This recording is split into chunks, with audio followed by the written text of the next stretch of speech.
Russia has violated our airspace this year already 4 times.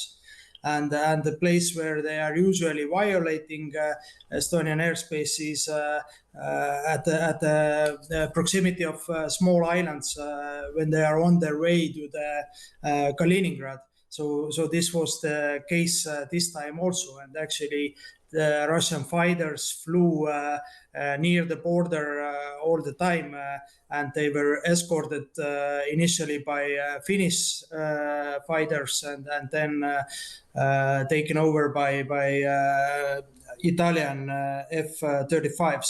So in general, I would say that we have to be concerned because what we have seen this year is that Russia is trying to test our reactions, and they will do it until they get a very strong response. Estonia has demanded urgent talks with allies, including the UK, after violations of NATO's airspace by Russia. 3 MiG fighters entered Estonian airspace yesterday and also breached the safety zone of a Polish oil platform. NATO jets scrambled to respond. Estonia triggered Article 4 consultations with NATO allies, and it's the second time in a week after Russian drones invaded Poland's airspace earlier. Estonian Foreign Minister Markus Tsahkna said the violations were not an accident. It was a very clear provocation. It was definitely meant like this. That's why we are calling as well Article 4 political consultations, so that if you put everything together, what has happened during the last couple of weeks, I mean as well the attacks against Poland with the 19 drones. So this is already a systematical NATO test. The Estonian foreign minister there, who also, I think, talked about Putin boiling a frog to see how far he could get away with it until we all responded. So what happens next? Marek Kohv is a defence analyst in Estonia. Thank you very much for joining us from the International Centre for Defence Studies in the capital, Tallinn. How concerning is this as you see it? Good morning. Thank you for having me. So, as Foreign Minister said, that this is already the second time during some few weeks, but we have to keep in mind that in Estonia actually Russia has violated our airspace this year already 4 times. And the place where they are usually violating Estonian airspace is at the proximity of small islands when they are on their way to the Kaliningrad. So this was the case this time also, and actually the Russian fighters flew near the border all the time, and they were escorted initially by Finnish fighters, and then taken over by Italian F-35s. So in general, I would say that we have to be concerned because what we have seen this year is that Russia is trying to test our reactions, and they will do it until they get a very strong response. I mean, what we have seen in Poland or in Romania, Russia will always advance if they don't face any stoppage. It's a horrendous dilemma, though, isn't it? Because if you don't respond, they presumably keep, testing your limits. But if you do respond, and you respond by, shooting down a Russian plane, that's a massive escalation.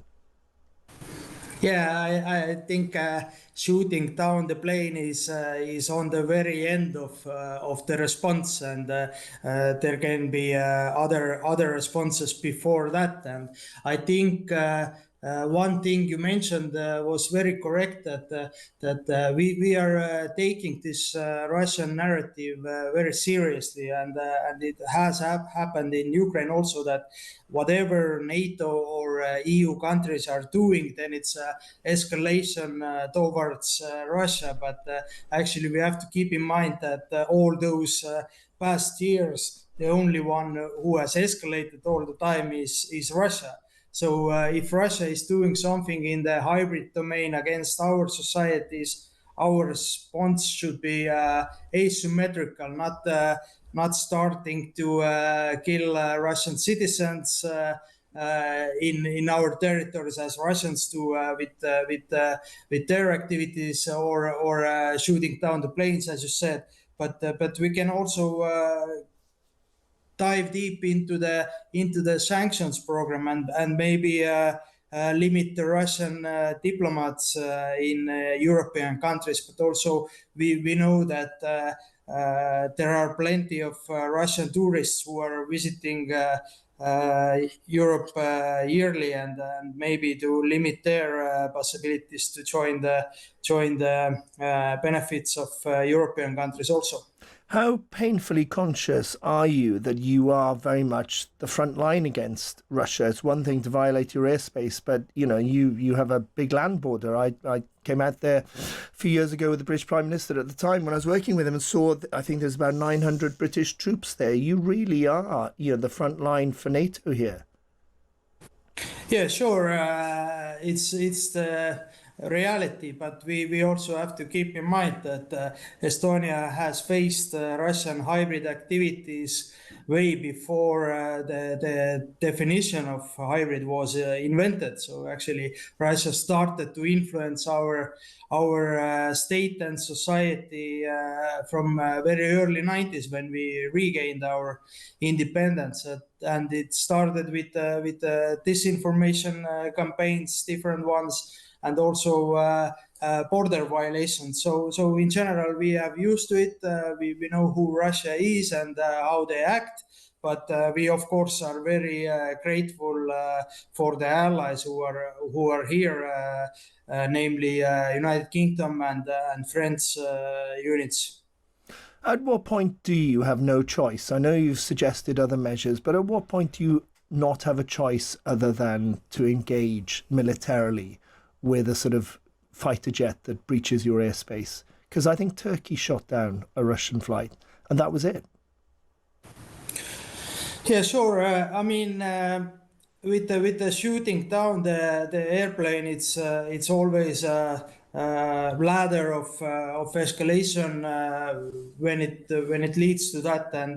And I mean, firstly, the responders who are in the air, in this case NATO fighters, they have to actually fix that there is a hostile intent from Russian fighters, and it wasn't this case yesterday. So there has to be some kind of indication that the Russian fighters are trying to do something that will cause either major consequences or some civilian harm. So we have to be really clear that the intent, the will, and the possibility to do that is clearly there.